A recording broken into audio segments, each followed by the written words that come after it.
তো সংসার করবো না, তোর জন্য আমার জীবনটা ধ্বংস হয়ে যাইতেছে। কেন কি হয়েছে? আমি এত সুন্দর জামাই থিয়া আমার লগে সংসার করতে চাও? আর করো না, আরে খাই দেওয়া লাগে আমার, বাইক চালালে ঠেলে দেওয়া লাগে আমার, আগদি গেলে লই দেওয়া লাগে আমার, সোসাই দেওয়া লাগে আমার, এই আমার জীবন ধ্বংস হয়ে যাচ্ছে। তুই তোর মতো থাকবি, তোর সাথে আর আমি সংসার করতে পারবো না। থাকো তুমি, তোমার আর এদিকে না, এই যে থাকো তুমি, তোমার পরের বউটা ভালো পাবা। এখন চুদা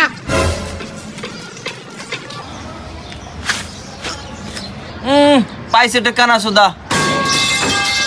ঠিক আছে যা, আমি তোর লাগে হাতে তাড়িয়ে দেবো না, আমি তোর পায়ে তাড়িয়ে দিলাম। এই যে যা যা, সুখে থাক কারণ নিয়ে। তো দেখা নাই, পাউতালি দেওয়া লাগবে, দে তুই পাউতালি। আর তুমি ওই দেখ সাথী রে যেও না